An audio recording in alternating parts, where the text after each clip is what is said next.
बच्चों नमस्कार। बच्चों आज हम कक्षा 7वीं गणित में क्षेत्रफल पढ़ने वाले हैं, एरिया पढ़ने वाले हैं। बच्चों सभी बंद आकृतियों के अंदर कुछ जगह होती है। इन आकृतियों के बाहर स्थित किसी बिंदु से इनके अंदर स्थित किसी बिंदु तक आकृति की रेखा को काटे बिना नहीं जा सकती। बंद आकृतियों के अंदर की जगह ही उसका क्षेत्र है। कुछ आकृतियों में ज़्यादा जगह होती है, जिनमें ज़्यादा जगह होती है वही आकृति बड़ी मानी जा सकती है। जैसे आइए इसको उदाहरण से समझते हैं। मान लीजिए बच्चों ये एक गोला है, वृत्त मान सकते हैं, वृत्त है, और ये भी एक वृत्त है। आप देख रहे हैं बच्चों ये छोटा दिख रहा है और ये बड़ा दिख रहा है। इसका मतलब है कि ये ज़्यादा जगह घेर रहा है और ये छोटा वाला वृत्त कम जगह घेर रहा है। तो हम निश्चित रूप से हम देख कर ही अनुमान लगा सकते हैं कि इनमें से बड़ा कौन है। तो ये वृत्त बड़ा हो जाएगा बच्चों, क्योंकि देखने में भी बड़ा लग रहा है और ये ज़्यादा जगह भी घेर रहा है। इसी प्रकार यह वाला वृत्त जो है इस वृत्त के सापेक्ष क्या होगा, छोटा होगा। तो इसी प्रकार जैसे मान लीजिए एक पत्ती ले लेते हैं। आप पत्ती को भी अनुमान लगा सकते हैं बच्चों। ये इस तरह से एक पत्ती है और ये दूसरी पत्ती है।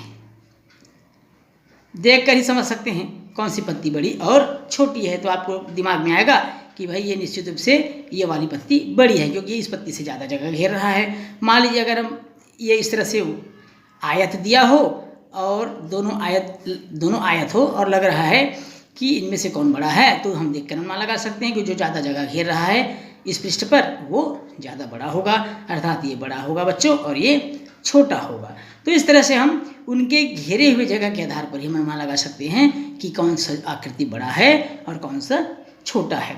तो कोई वस्तु आकृति समतल पर जितनी जगह घेरती है, ध्यान समझेंगे बच्चों, कोई भी वस्तु हो या आकृति हो जो समतल पर जितनी जगह घेरती है वही उसका क्षेत्रफल कहलाता है। एक बार और सुनेंगे, कोई वस्तु आकृति समतल पर जितनी जगह घेरती है वह उसका क्षेत्रफल कहलाती है। क्या कहलाती है बच्चों?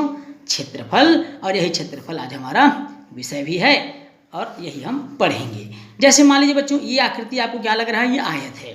तो जब आयत है तो हमको आयत का क्षेत्रफल मालूम करना होगा।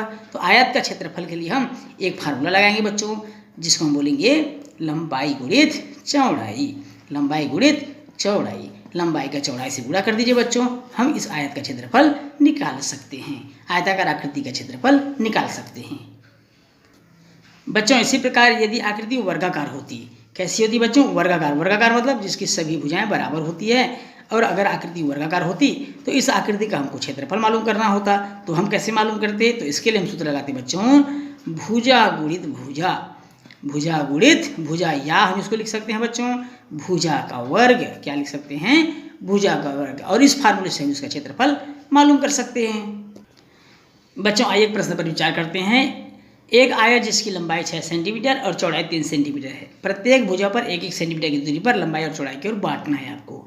तो कैसे बांटेंगे बच्चों? सबसे पहले तो हमको 6 सेंटीमीटर लंबाई का और 3 सेंटीमीटर चौड़ाई का एक आयत बनाना होगा। क्या बनाना होगा बच्चों? आयत। आइए बच्चों बनाते हैं। इसके लिए हमको एक स्केल की आवश्यकता पड़ेगी। 6 सेंटीमीटर लंबाई, ध्यान से देखेंगे, स्केल आपको दिखाई दे रहा होगा स्क्रीन पर। ये 6 सेंटीमीटर लंबाई हो गया बच्चों, 0 से लेकर के 6 सेंटीमीटर, और चौड़ाई दिया हुआ है 3 सेंटीमीटर। यहाँ पर आप 90 अंश का कोण बना लेंगे बच्चों। 90 अंश का कोण बनाने, क्योंकि आयत का प्रत्येक कोण 90 अंश का होता है। और उसके बाद हम पुनः 6 सेंटीमीटर लंबाई की रचना कर लेंगे इस प्रकार से और उसे मिला देंगे। ये हो गया आयत जिसकी लंबाई है 6 सेंटीमीटर और चौड़ाई है 3 सेंटीमीटर। कितना सेंटीमीटर बच्चों? 3 सेंटीमीटर। अब प्रश्न में बोलता है कि 1-1 सेंटीमीटर की लंबाई चौड़ाई पर उसको बांटना है। तब उसके लिए हम क्या करेंगे? सबसे पहले 1-1 सेंटीमीटर की लंबाई पर आप टिक लगा लीजिए। स्केल की सहायता से इस प्रकार हम टिक लगा लेंगे बच्चों। ये इस तरह से हम उसको टिक लगा लेते हैं 1-1 सेंटीमीटर की दूरी पर, लंबाई में भी और चौड़ाई में भी। ये इस तरह से हमने टिक लगा लिया। अब उसको मिला दीजिए, इधर भी लगा लीजिए बच्चों, दोनों साइड आपको लगाना है। ये इस तरह से लगा लिए। अब हम क्या करेंगे? इसको स्केल की सहायता से मिला देंगे। ये इस प्रकार इसको मिला दिया, फिर दूसरे भाग को भी मिला दिया हमने, ऊपर से नीचे भी मिला देंगे बच्चों। इस प्रकार से नीचे को भी आपको टिक लगाना था, मैंने लगाया हूँ, आप लोग लगा लीजिएगा इस प्रकार से। और उन भागों को आप क्या करेंगे? मिला देंगे।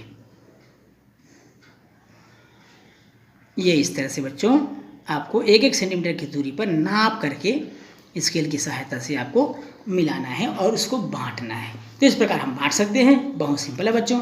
इस आयत को हमने बांट लिया है, आप ध्यान से देख सकते हैं, स्क्रीन पर आपको दिखाई दे रहा है।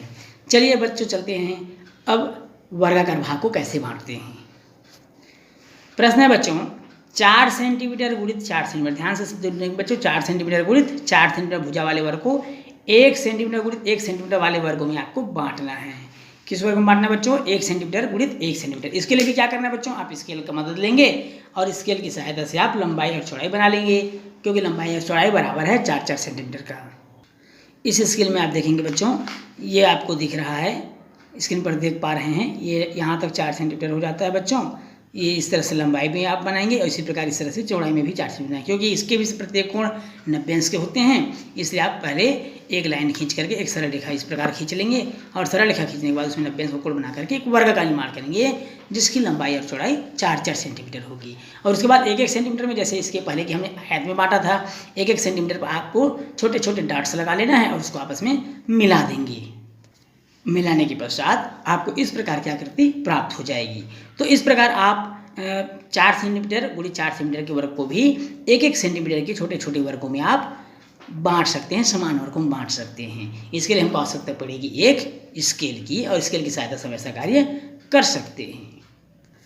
तो बच्चों इसके साथ ही हम पार्ट 1 को यहीं समाप्त करते हैं बच्चों, और मिलेंगे आपसे पार्ट 2 में। यदि आप नए हैं बच्चों चैनल पर, तो चैनल को सब्सक्राइब जरूर करिए। वीडियो अच्छा लगे बच्चों तो वीडियो को लाइक और शेयर जरूर करिएगा। तो मिलेंगे बच्चों अगले भाग में, तब तक के लिए नमस्कार।